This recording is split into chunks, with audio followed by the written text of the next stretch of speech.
buhay o kabiguan, ng ligaya o lungkot. Kaya marapat lamang na tanggapin si Jesus bilang tagapagligtas at Panginoon. At matapos yun ay panariwain ang katapatan at paglapit sa Kanya bawat araw o day by day. Ang day by day ay naglalayong umalalay sa pang-araw-araw na pamumuhay. Narito po si Kuya Ed Lapis sa mensaheng pinamagatang Same Measures.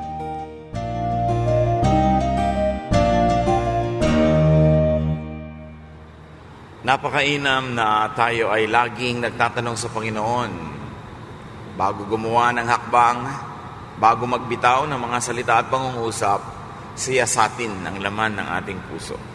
Ang pag-aaral natin ngayon, pinamagatan natin, same measures, mga pare-parehong panukat na ginagamit ng Diyos.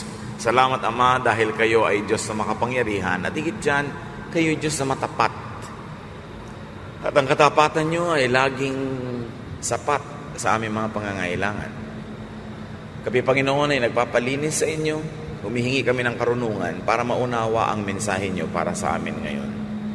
Nawa ang mensaheng aming pagsasalu-saluhan ay maging liwanag sa aming buhay, maging gabay sa aming daan, at maging lakas ng aming loob. Turuan nyo kami, Panginoon, na lalong mapalapit sa inyo at ang aming nalalaman ay magamit para ang buhay namin mapuno ng kagalakan, kabanalan, at mga bungang mabubuti. Kayo ang mangusap, Panginoon. Kayo ang nais namin marinig at pakalinisin nyo kami upang walang maging hadlang para kami tumanggap ng inyong pagtutuwid, pagpapala, at gabay. Father, we commit everything to you, asking you to be the speaker. Lead your people unto greater knowledge of you.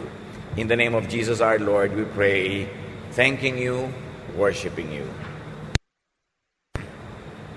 Same measures. Babalikan natin ang isang madilim na kabanata sa buhay ni David. Siya ay hari at sabi nga nila, pag ginusto ng hari ay magaganap. At itong si David ay nasa panahon ng digmaan, ang kanyang mga hukbo ay wala sa kanyang lungsod, nandun sa mga malalayong lugar para makipagyera, pero siya naiwan. At sa pagkakaiwan niyang ganun, ang kalalakihan ay mga wala. Naakit siya sa isang babaeng nakita niyang naliligo habang siya naglalakad sa bubungan ng kanyang palasyo. Inalam niya kung sino ito at nalaman niya isa pala sa mga matatapat niyang kawal ang asawa ng babaeng ito. Sa makatuwid para paigsiin ang kwento na napakahaba, nagnasa si David sa babaeng ito, ipinakuha niya at sinipingan, at pagkatapos ang babae ay magdalang tao at hindi na maililihim pa ang kanilang ginawa, gumawa siya ng paraan na yung asawa ay mamatay sa digmaan. Ipinahamak ng kanyang sariling mga kawal yung kasamahan na yon na asawa ng babaeng gusto niyang makuha. So David had Uriah, the husband of this woman, killed. And he took Bathsheba, that woman, to become his wife. Ang dami-dami ng asawa nitong si David, hindi pa siya nagkasya doon. Ginusto pa niyang agawin ang asawa ng may asawa, kahit pa nga yung lalaking husband noon ay matapat niyang kawal. So napakalaki ng kataksilang ginawa niya sa kanyang sariling sundalo at inagaw niya ang babaeng isa lang naman sa karagdagan ng napakaraming mga babae na sa kanyang buhay. And 2 Samuel 11 says that the Lord was angry at what David had done. Sino nga ba namang Diyos ang matutuwa sa ginawa nitong David na ito? Na kaya kahit pa siya ay hinirang na hari, kahit pa siya ay kinakasihan ng presensya ng Diyos, nagalit sa kanya ang Diyos. 2 Samuel 12, 1-6. And he sent Nathan the prophet to tell this story to David. A rich man and a poor man lived in the same town. The rich man owned a lot of sheep and cattle, but the poor man had only one little lamb that he had bought and raised. The lamb became a pet for him and his children. He even let it eat from his plate and drink from his cup and sleep on his lap. The lamb was like one of his own children. One day, someone came to visit the rich man, but the rich man didn't want to kill any of his own sheep or cattle and serve it to the visitor. So, he stole the poor man's little lamb and served it instead. David was furious with the rich man and said to Nathan, I swear by the living Lord that that man who did this deserves to die. And because he didn't have any pity on the poor man, he will have to pay 4 times what the lamb was worth. Dahil nagalit ang Diyos kay David, pinapunta niya ang propeta na may mensahe. Ang mensahe naman ng propeta ay nakakubli sa isang kwento. At sinabi niya, mayroong isang napakayamang lalaking ang dami-daming mga alagang tupa, mga baka, mga hayop, marami, ang yaman-yaman. At sa bayan na tinitirhan niya ay may isa ring lalaki na mahirap. Isa lang ang kanyang alagang hayop. Sidikap niyang mabili, nung maliit pa ito, pinalaki na parang anak niya. Naging kalaro niya, kaulayaw, hanggang kumakain pa ang hayop na ito sa sarili niyang plato at umiinom sa kanyang inuman. Kinakandong niya at kasama niyang matulog. Mahal na mahal niya ang munting hayop na ito. Dumating isang araw na may bisita ang mayaman at ayaw naman niyang pumatay ni isa sa kanyang maraming hayop para ito'y iluto at ihain sa kanyang bisita. Ipinanakaw niya yung kaisa-isang alaga ng mahirap na lalaki. Siyang pinatay at siyang inihain sa kanyang bisita. Yun ang kwento ng propeta.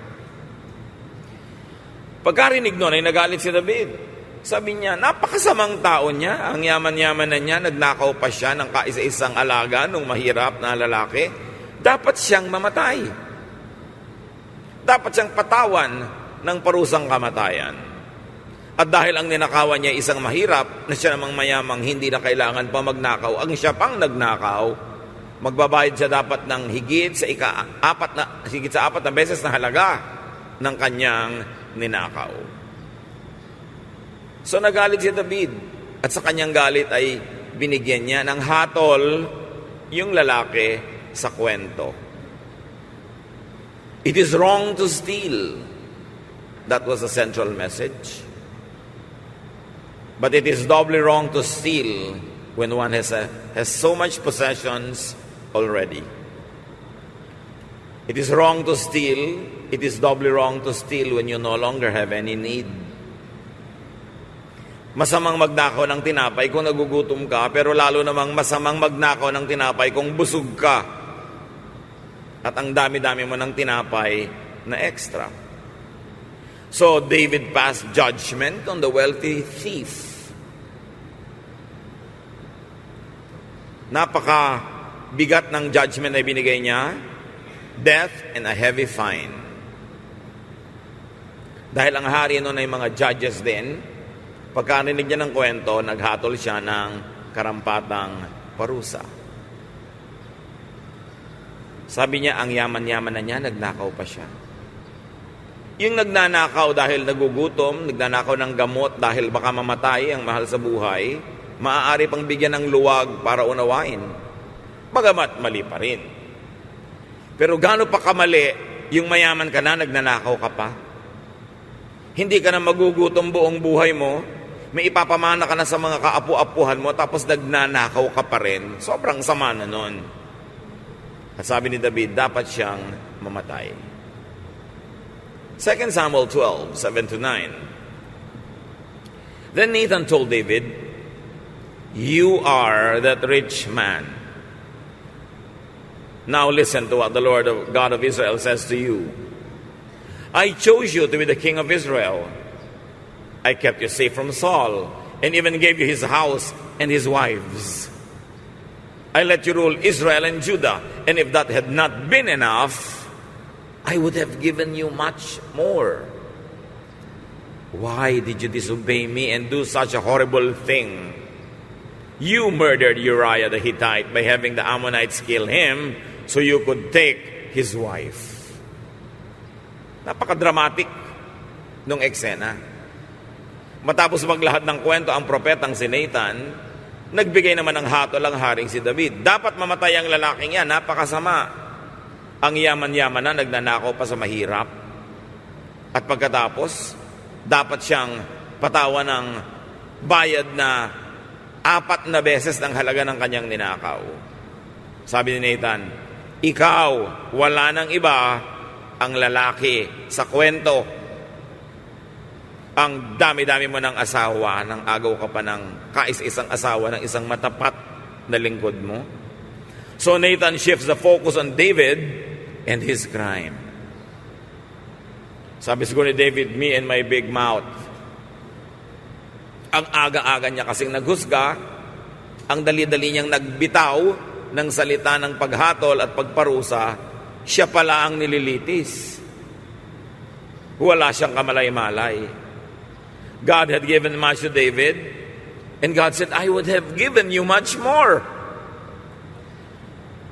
Wala namang makakapigil sa akin kung gusto kitang bigyan. Walang makakapaglagay ng hangganan kung ganong gusto kong ibigay sa'yo. Kung ginusto mo pa, ibibigyan pa kita, pero bakit ka gumawa ng masama? God had been very generous to David. How could David do such a terrible betrayal and thievery? Ang pinagtaksilan ni David ay isang taong karaniwan, mababa ang ranggo. Ang inagawa niya ay isang taong walang lakas dahil ang Diyos ay malambot ang puso sa mga api. Kahit si David ang kanyang hinirang na hari, sa oras na ito, kampi ang Diyos kay Uriah, yung karaniwang tao. God is God of the underdog.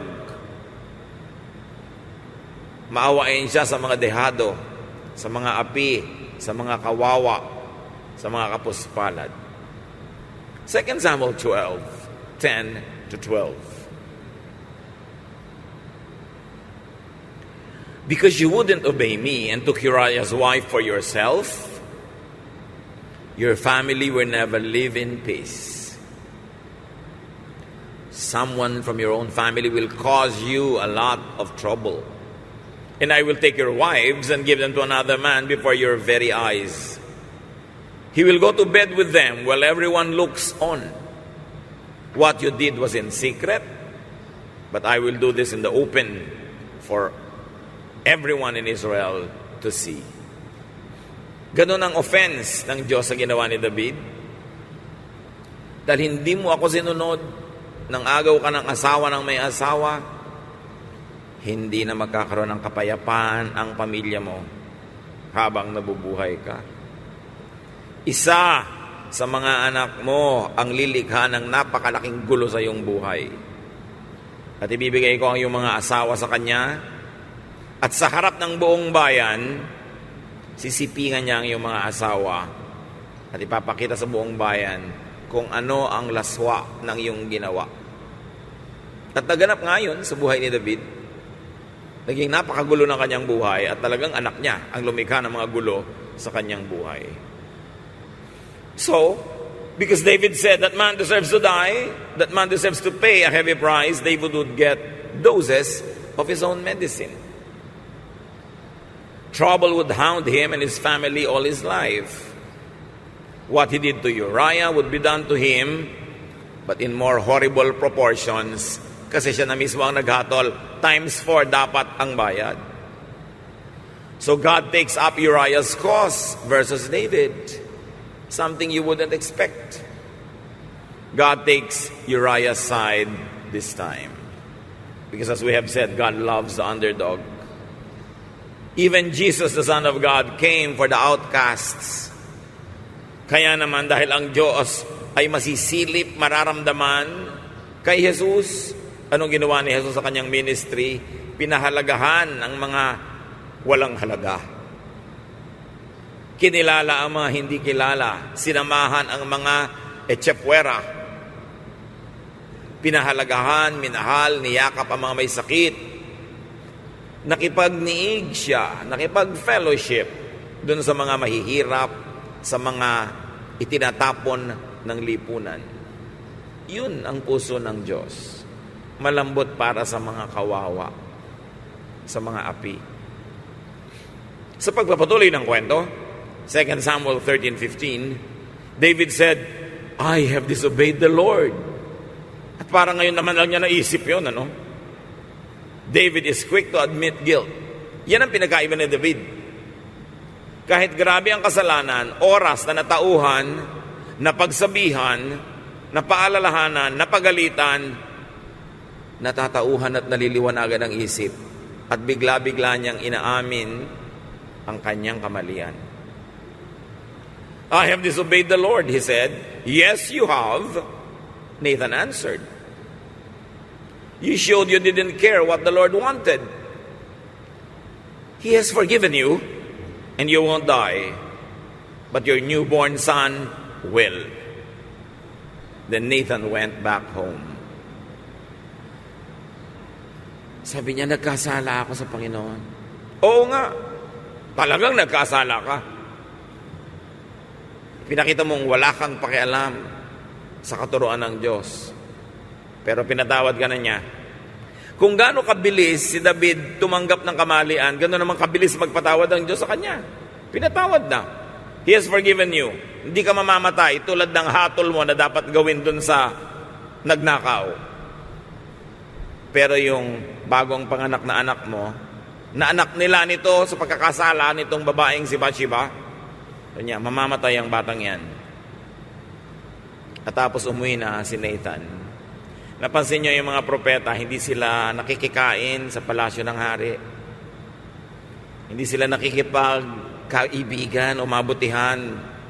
Dahil baka maregaluhan pa sila, baka mabigyan sila ng kung ano-ano, mawala sila ng dila, ng bibig na magsalita sa hari kung inuutosan sila ng Diyos na pagalitan yung hari. Kaya dumayo lang siya sa palasyo, sandaling-sandali, para lang ibigay itong napakasamang balita kay David na mamamatay daw ang kanyang anak. Na siya hinatulan ng Diyos at hindi naman tulad ng hatol na binitawan niya kung siya sana ang magbibigay ng hatol. So Nathan affirms David's self-judgment. What David did not realize was that when he judged the man in the story, he was judging himself. Because he was that man. God is quick to forgive David. And curiously, it was never explained, it is the innocent child that would die. There are many lessons from this story. One of them being, do not do wrong. Isa sa mga pinaka-obvious na leksyon, huwag kang gagawa ng mali dahil babalik sa'yo. Hindi pwedeng hindi bumalik sa'yo ang ginagawa mong mali. And then do not condemn or judge others who do wrong by your standards. Sa standard ni David, dapat patayin eh. Sa standard niya, dapat times 4 ang bayad. Huwag agad-agad manghuhusga. Kasi, sabi sa Matthew 7:1-2, don't condemn others. And God won't condemn you. God will be as hard on you as you are on others. He will treat you exactly as you treat them. An older version, the New Revised Standard Version, says, do not judge so that you may not be judged. For with the judgment you make, you will be judged, and the measure you give will be the measure you get. Huwag husga ng husga. Huwag yung pag nakarinig ka ng ginawa ng ganong babae, ang sama ng babaeng yan, dapat siyang patayin. Pag may narinig kang ginawa ng ganong tao, meron ka na agad hatol, meron ka agad judgment. Dahil sa paghahatol natin sa kapwa, nagbibitaw tayo ng hatol sa ating sarili kung ganon din naman ang ating ginagawa o nagawa o gagawin pa. At madalas ang tao bulag, manhid sa mga sarili niyang kasalanan. Dilat na dilat ang mata niya sa kasalanan ng iba.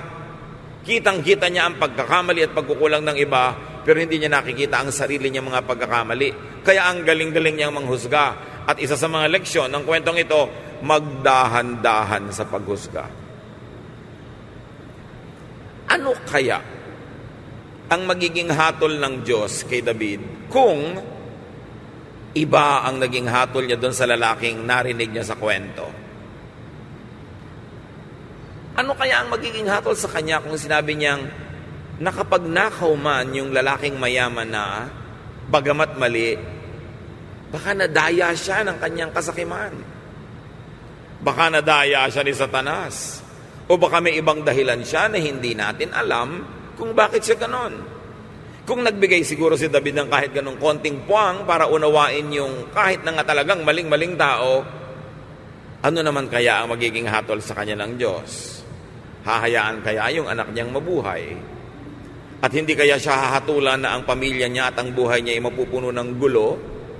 At yung ginawa niyang pangaagaw ng asawa ng may asawa ay gagawin sa kanya ng sarili niyang anak? Hindi natin alam kasi hindi naman ganun ang tinakbo ng kwento.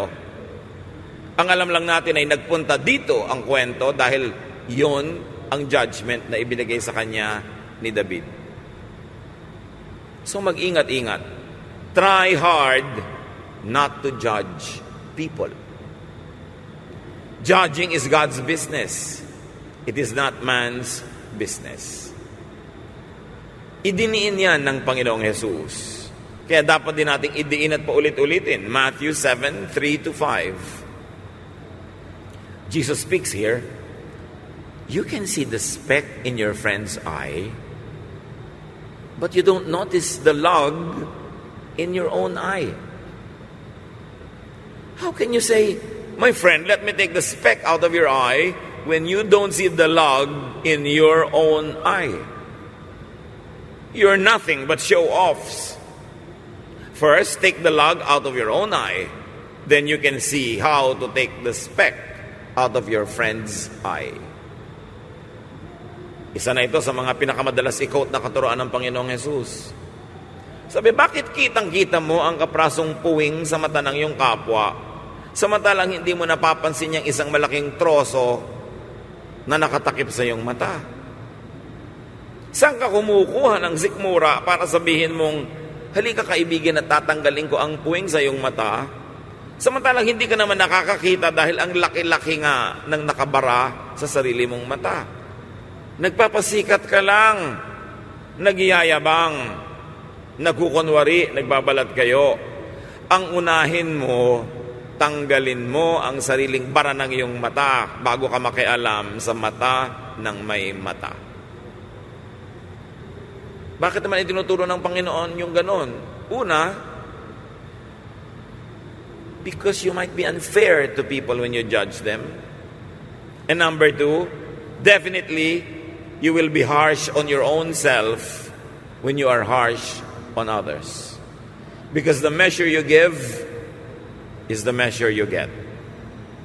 At yan ang kahulugan ng ating pamagat, same measures. Maiksi ang pasensya mo sa kapwa, maiksi rin ang pasensya sa iyo ng Diyos. Nang huhusga ka agad ng kapwa, huhusgahan ka rin agad ng Diyos. Pero tingnan niyo si David, agad-agad kumilala ng kanyang kasalanan, hindi na ipinagkaila, hindi na nangatwiran, agad-agad din siyang pinatawad. Another lesson, of course, do not condemn others without first looking at your own sinfulness. Mawawalan ka ng lakas ng loob na manghusga ng kapwa kung uunahin mo munang isa-isahin sa iyong sarili ang iyong mga pagkukulang, mga kasalanan. Bulag lang ang nakakapaghusga ng kapwa. Nagkakaroon siya ng lakas ng loob na magbigay ng judgment sa mga kasalanang siya rin ay dapat panagutin. Kaya ang taong mulat, ang taong espiritual, hindi agad-agad nagbibitaw ng salita, lalo't ito'y mapanghusga. At kahit sa puso, hindi ka nanguhusga ng kapwa. Pilit kang umaapuhap, naghahanap, nangangapa ng dahilan para unawain ang iyong kapwa. At hindi mo man siya mahalin, ay at least hindi mo siya kamuhian. Hindi mo man i-justify ang ginagawa niya, ay hindi mo man lang dapat husgahan. Do not condemn others without first correcting your own mistakes. At napakalinaw ng application ng Panginoong Jesus dito. Nung may babaeng nahuli sa akto ng pangangalo niya na sinasabi ng batas ng kanilang kaugalian ay batuhin hanggang mamatay, hindi naman ipinabato ng Panginoong Jesus. Ang sabi lang niya, sige, malayang bumato ang sino mang walang kasalanan. At least yung mga tao, inamin sa sarili nilang makasalanan sila, kanya-kanya silang bitiw ng bato na hawak nila, na handa na sana nilang ipukol, at nag-uwian sila. Kasi wala naman silang karapatang manghusga ng kapwa. Sino sa atin ngayon ang may karapatang manghusga ng kapwa? Sino ang nakababatid sa bawat pangangailangan, kahinaan, lihim, takot ng isang puso na nagkakamali sa tingin mo? Pero nauunawaan mo ba kung ano nag-uudyok sa kanya, ano nagtutulak para gawin ang mga nagagawa niya? At anong alam mo kung natutuwa siya o ipinagluluksa niya ang ginagawa niyang mali? Hindi natin alam. Kaya dapat sarili lang ang laging sinusukat. Iyan ang isa sa mga bisyo ng mga relihiyoso na dapat tanggalin. Natuto ng konting verses, natuto ng konting katuruan, naging hukom na ng kapwa. What we know is very little. Maraming hiwaga at misteryo ang Diyos. Walang makapagsasabing sino mang tao na ako, nauunawa ko ang Diyos. Kilala ko ang Diyos. Alam ko ang iniisip ng Diyos. Therefore, kaya kong maghatol sa mga tao dahil alam ko kung anong ihahatol ng Diyos kung siya ang maghahatol. Walang nakakabatid nun. Walang isang utak, walang 6 na bilyong utak kahit pagsamasamahin ang makasusukat sa iniisip ng Diyos. At sa kataasan ng mga diwa ng Diyos, hindi rin kayang ibaba sa lupa ang matataas niyang mga diwa. At hindi mo pwedeng sabihin, ito ang gusto ng Diyos. May mga bahagi ng buhay na alam natin. May mga bahagi ng buhay na kinakapa at hinuhulaan natin kung anong kanyang gusto. At may mga bahagi ng buhay na hindi natin malalaman kung ano talaga yung gusto niya. Liban na lang, ituwid niya tayo kung tayo nakagawa na ng mali. O lalo niya tayong bigyan ng approval kung tama ang ginawa natin. You cannot reduce the divine into a set of propositions, into a set of theories, constructs, philosophies, and even theologies. Because not even the combined brain of all the people on earth are living, and will still be born, can measure the mystery of God. And because we don't know, let's just play safe and not presume, not be judgmental. Do the best way you can. Watch yourself. Be strict with yourself and never judge others. After all, you never created other people. It is God who created them. So who are you to judge them? Pag nakakakita ba kayo ng bata na sa tingin ninyo ay mali ang ginawa, ay pupuntahan nyo at papaluin kahit di nyo naman anak. Hindi nyo gagawin yon kasi may sarili siyang magulang. Kumisa nga kahit na ang lola at yung nanay ng bata nag-aaway dahil gusto ng lola huwag paluin, gusto ng nanay paluin, o gusto ng nanay huwag paluin, ang gusto ng lola paluin. Sino dapat ang masunod? Hindi yung magulang niya. Yun ang magulang Pero yun, malaking contest. Samantalang pareho lang kayong tao. Sino ka ngayon para pumalo ng anak ng Diyos? Nilikha ng Diyos, minamahal ng Diyos, na hindi mo naman nilikha at siguradong hindi mo naman mahal, kaya nga gusto mong paluin. Dapat linawin natin sa isip natin, mga kapatid, yung mga bagay na yan. Sino tayo para manghusga? Sino tayo para magparusa sa kapwa? Ikaw ba lumikha sa kanya? Ikaw ba nagpalaki, kumupkop? Ikaw ba ang nagmamahal? So if you must pass judgment on others, put yourself in their position, in their situation first. Isipin mo, kung ako ang nasa kalagayan niya, ano kaya ang mga options na pwede kong gawin? Ano kaya ang mga kaya kong gawin kung ako siya? Bakit niya nagawa yun? Bakit siya biglang nagalit at sumigaw? Alam mo ba na may sakit pala siya sa atay?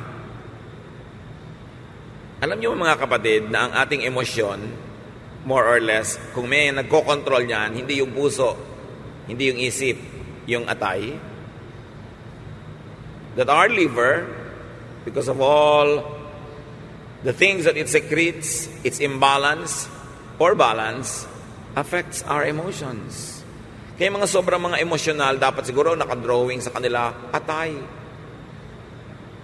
Wala namang kinalaman yung puso sa ating damdamin kasi pumping station lang yan ng blood.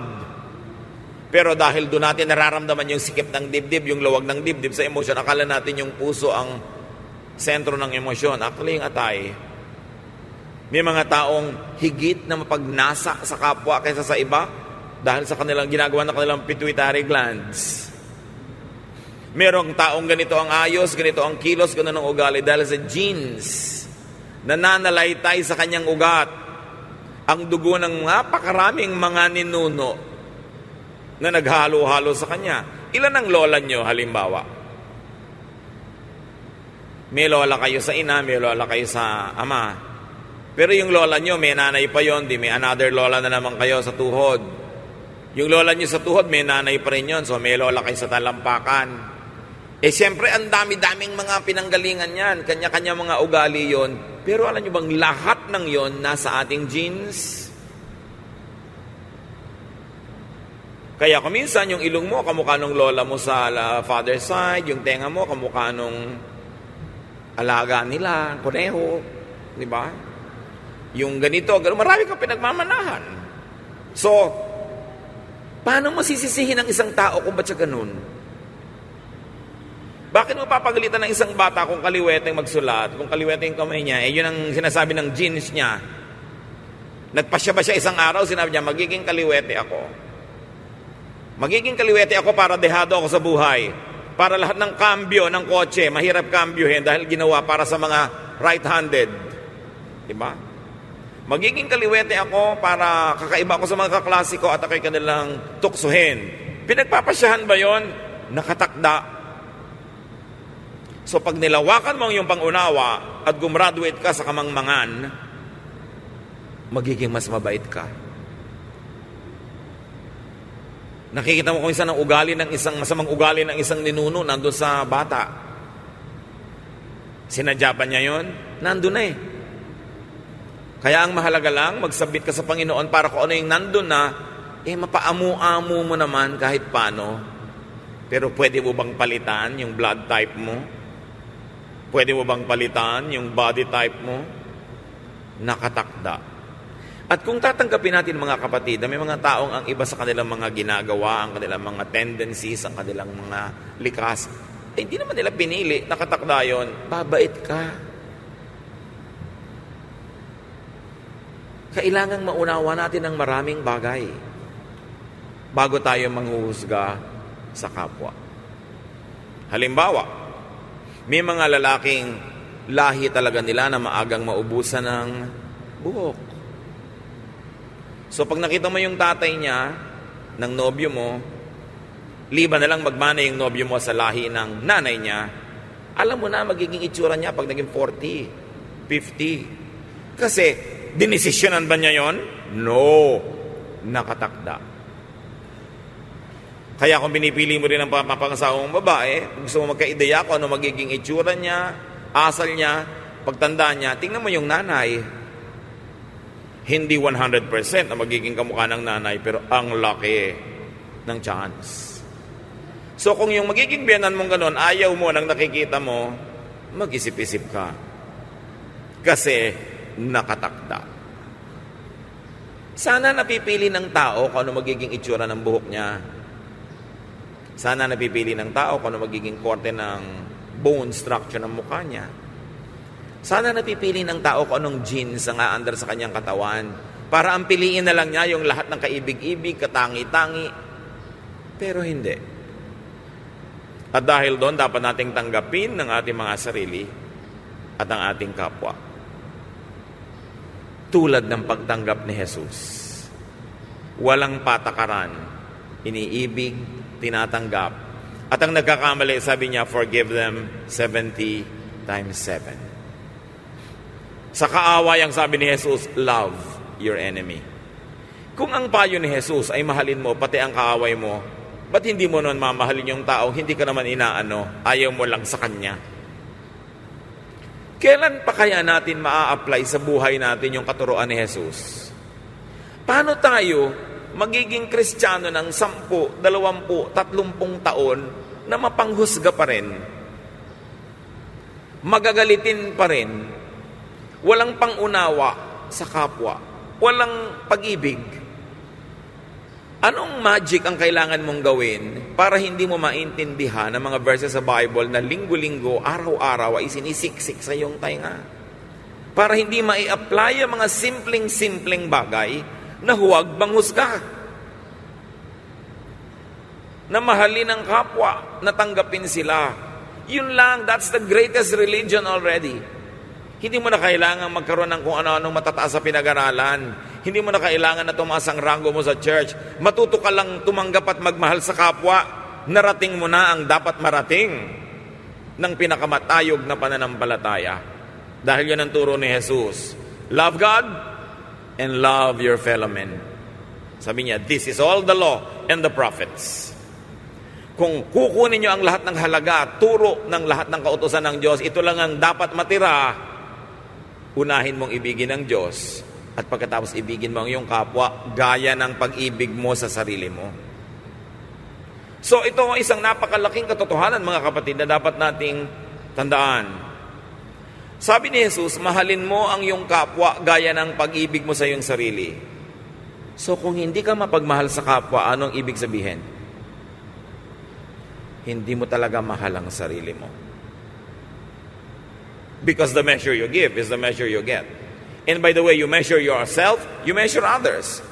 Pag hinuhusgahan mo yung kapwa mo, ang totoo, hinuhusgahan mo ang sarili mo. Yun lang, maunawa nyo na, maunawa nating lahat, naunawa na natin ang pinakamahalagang katuruan. Tinanong si Jesus noon, ano pong pinakamahalagang katuruan? At kahit sinagot na ni Jesus yun, marami pa rin nagtatanong ngayon, Pastor, ano po pinaka-importanteng commandment? Di ba alam na natin, love God and love others. Huwag nyo nang guluhin ang sarili nyo ng kung ano-ano mga doktrina.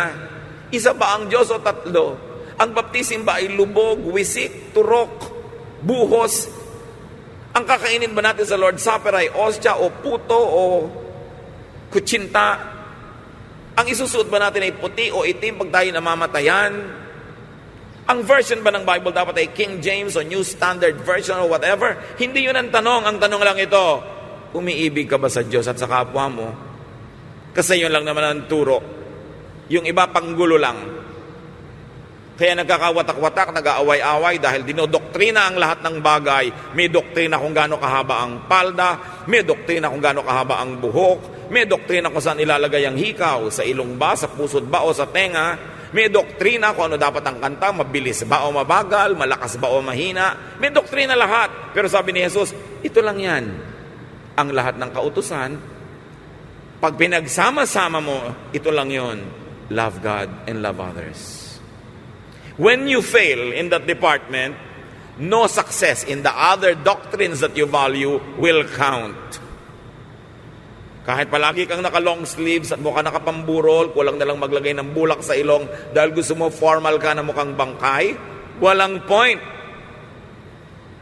Kung nanghuhusga ka, bihis na bihis ka, Sunday best, long sleeves, buttoned up to your neck, pas nakakita ka ng naminiskirt, ginudge mo, ang landi naman ng babaeng ito. Bale, wala ang relihiyon mo. Nang judge ka na kasi. Mabuti pa, huwag ka na lang magsimba. Nagkakasala ka lang. Pag may dumaan na, pintasan mo agad. Pag may dumaang mga ayaw mo ang kilos, nagalit ka na agad. Huwag ka na lang magrelihiyon. Sayang ang oras mo. Dahil ang turo ni Jesus, love God and love others. And you know what love is? Love is unconditional. Ipinapako si Jesus, ibinabaon yung masasakit, matatalim na mga malalaking pako sa kanyang buto, sa kanyang laman. Siya'y nananalangin. At ang panalangin niya, Ama, patawarin mo itong mga nagpapako sa akin, hindi nila alam ang ginagawa nila. Yun ang pag-ibig. Ipinapako ka na, ipinapanalangin mo pang patawarin siya. Paano yung dumadaan na taong ni hindi mo kaano-ano, pipintasan mo? Anong tawag doon?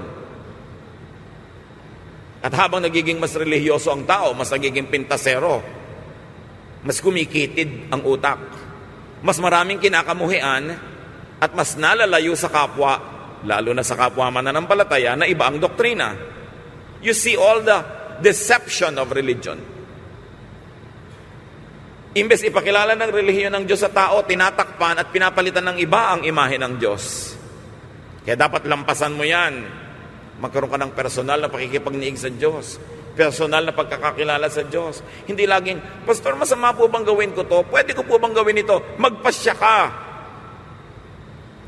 Kilalanin mo ang kabutihan ng Diyos. Kung hindi mo makilala siya sa mga detalye ng maraming magugulong doktrina, kilalanin mo na lang na siya maibigin. At itinuturo na Jesus na maging maibigin ka. Yun ang pagbasihan mo ng lahat ng judgment mo sa buhay. Hindi asa ka ng asa, father, pastor, whatever, bishop, ano po bang gagawin ko sa buhay? Nagiging laruan ka tuloy ng mga religious leaders, nagiging tauhan ka, nagiging robot ka, wala kang sariling utak. Kung anong idikta sa'yo, yun ang gagawin mo. Bawat puso ng tao ay tahanan ng Espiritu ng Diyos. Ibinigay ng Diyos ang kanyang Espiritu sa bawat tao. At sinabi pa sa Romans, ang batas ng Diyos ay nakasulat sa bawat puso ng tao. Kahit pa wala kang formal religious training, alam mo, inilagay sa iyo ng Diyos sa puso mo ang tama at mali. Pakinggan mo yung tinig na yun. Huwag kang asa ng asa lang. Ipag-pray niyo po ako. Ikaw ba nagpe-pray? Utos ka ng utos sa iba. Nagpe-pray ka ba?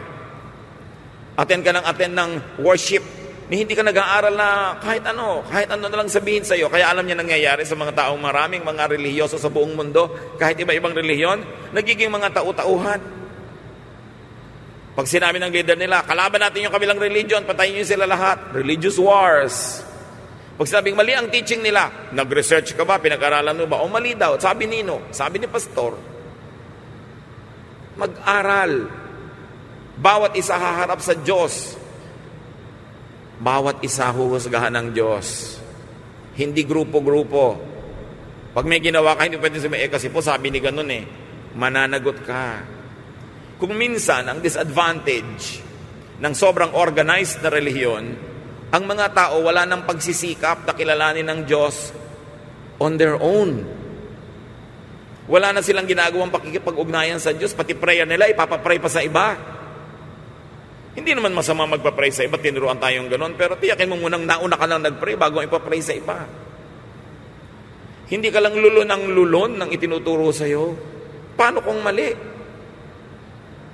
And at the end of the day, listen to the Spirit in your heart. Because God speaks to everyone. Hindi lang mga pastor, mga scholar, theologians, mga pare, hindi lang mga religious leaders ang kinakausap ng Diyos, bawat isa. Pero syempre, ang naituro ng maraming relihiyon sa buong mundo, gawing dependent ang mga tao sa konti nilang mga leader para mas madali silang kontrolin. Sila magsasabi sa iyo kung anong isusuot mo, anong gagawin mo, anong kakainin mo. Kapwa-tao mo lang sila. Huwag nating ipaubaya sa iba ang ikabubuti ng ating espiritu, kanya-kanyang sikap. Bagamat nakatutulong, na may umaakay-akay, may nangungunang-una paminsan-minsan, pero hindi mo iaasa lahat. Dapat meron kang personal na relasyon sa Diyos. Nade-develop mo ang sarili mong konsyensya, nakaka-develop ka ng mga sarili mong mga batas sa loob ng puso mo kung alin ang tama at mali, hindi lang yung sinasabi ng organisasyon sa iyo. Ang mga organisasyon kung minsan may mga interes yan. May mga politika. Kaya hindi ka lagi nakakatiyak na ipinagagawa sa iyo yung pinakatama. Kailangan magsikap.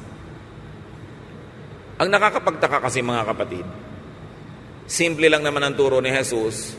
Tapos may mga tao, buong buhay nila, simba ng simba, pero hindi mo pa rin makita yung simple na yon. Nagiging busy sila sa ang dami mga doktrinang di naman yun ang dapat unahin.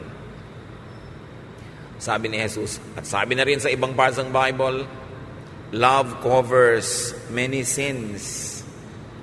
Pag maibigin ka, natatakpan ng kasalanan mo at kasalanan din ng kapwa mo na pinapatawad mo na.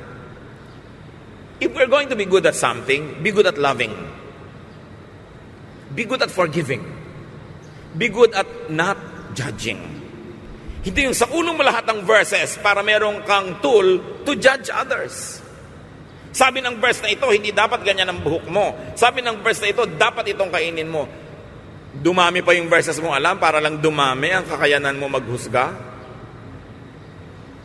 So alalahanin natin mga kapatid, meron tayong pananagutan sa Panginoong Jesus na namatay para sa atin, para yung pag-ibig na itinuturo niya siyang mangibabaw sa ating buhay.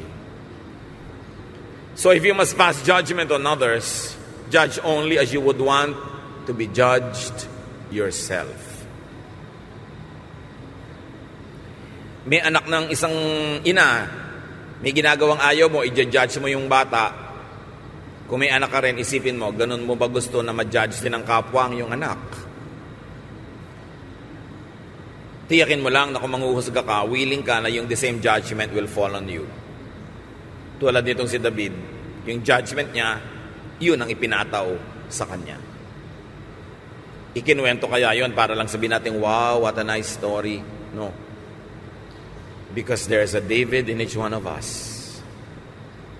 We are quick to judge. Then we receive the same punishment. So don't wonder why sometimes your family is in trouble, why your life is a mess. Maybe because we are judgmental. Because with the judgment we pronounce, we will be judged. The measure we give is the measure we get. Matthew 7:12, treat others as you want them to treat you. Sabi ng Panginoong Jesus, this is what the law and the prophets are all about. So gusto niyong sabihin ko sa inyo in one sentence, yung pinakamahalagang katas ng lahat ng katuruan, ito yon. Itrato mo ang kapwa mo kung paano mo gustong itrato kanila. Yun lang yun. Huwag paguluhin ang simple. This is what the law and the prophets are all about. It is foolish, careless, dangerous to judge others.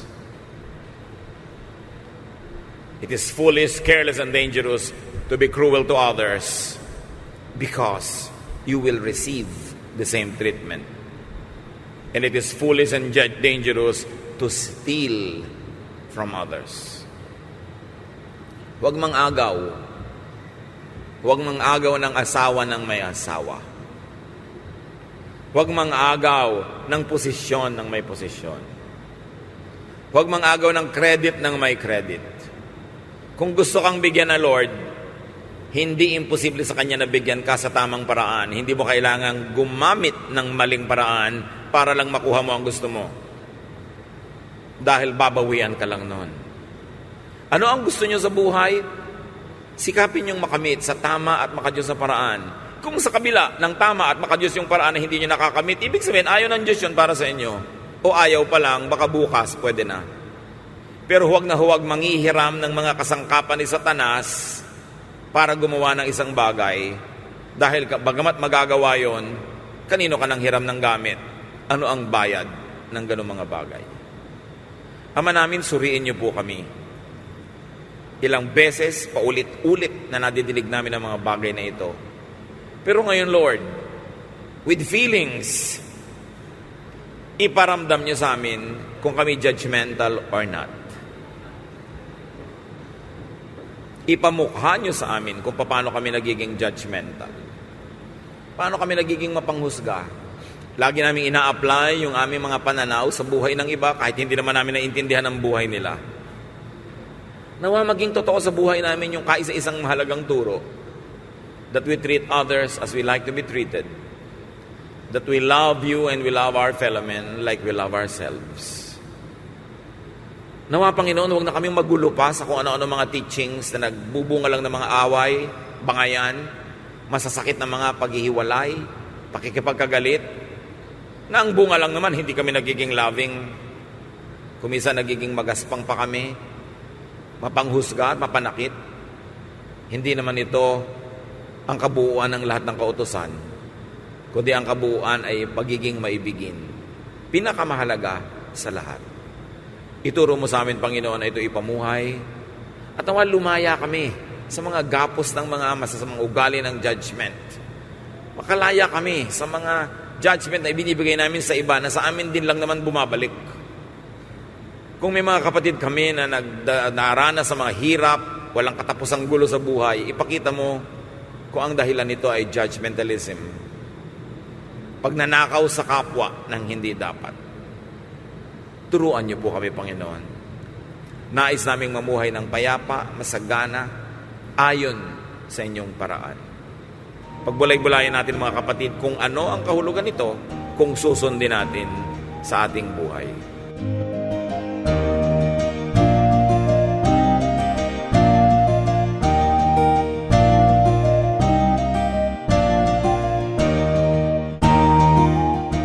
Ang katatapos pong mensahe ni Kuya Ed Lapid ay pinamagatang Same Measures.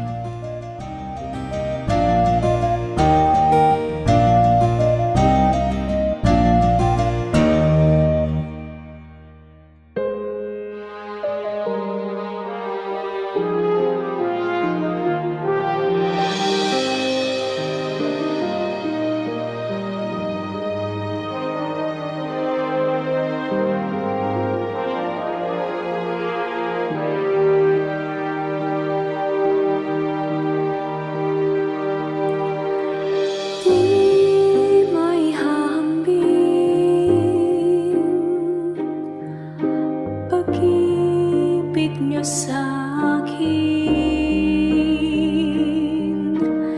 di may haling tulad ng wagas niyong pagtingin. Ang iyong pagmamahal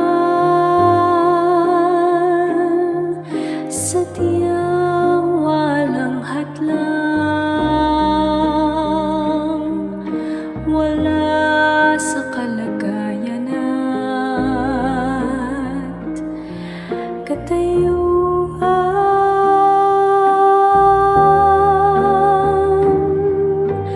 Hawak niyo aking kamay sa tuwing nanananglahay at sa tuwing magkamali.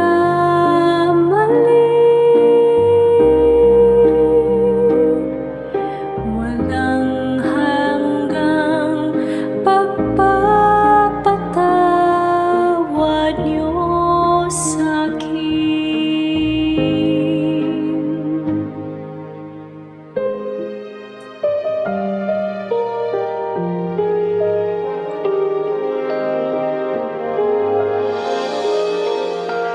Di may hahambing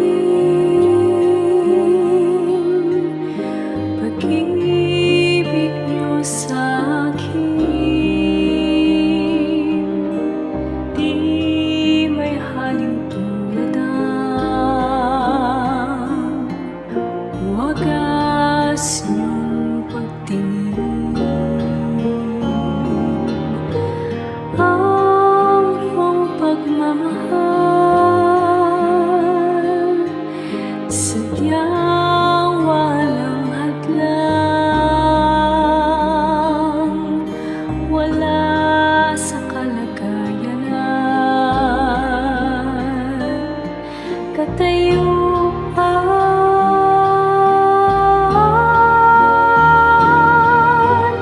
Hawak niyo aking kamay sa tuwing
walang hanggang pagpapatawad niyo sa'kin. Hawak niyo aking kamay sa tuwing nananamay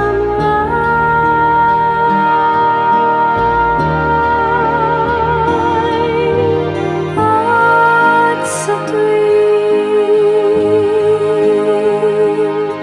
magkamali.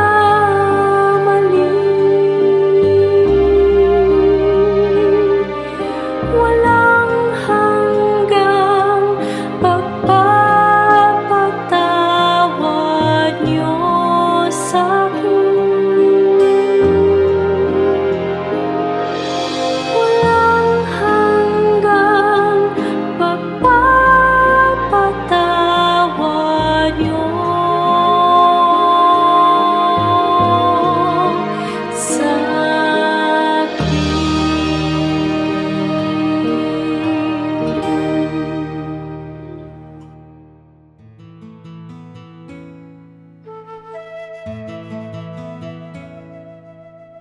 Bakit mahilig tayo sa mga sausawan? Tayong mga Pilipino, basta mayroong creative process, sama-sama, lahat may participation. Cooking is a creative process. Sa atin, hindi natatapos yan sa kitchen. Yung kakain, sasali pa. Kaya meron pa siyang idadagdag na lasa, gusto ba niya ng suka, gusto niya ng sili, gusto niya ng patis, o kung ano man, ilalagay pa niya yon. Sa Western table, yung chef pag nagluto, naiinsulto siya pag nagdagdag ka ng salt o pepper, lalo ketchup. Kasi sa kanya, tapos na ang creative process sa kitchen. Individualistic kasi ang mga Westerners. So yung mga creators nila, gusto, nandiyan ang pangalan ko, akong gumawa, wala na magdadagdag. Sa atin walang ganon. Everybody participates because we thrive in the concept of community.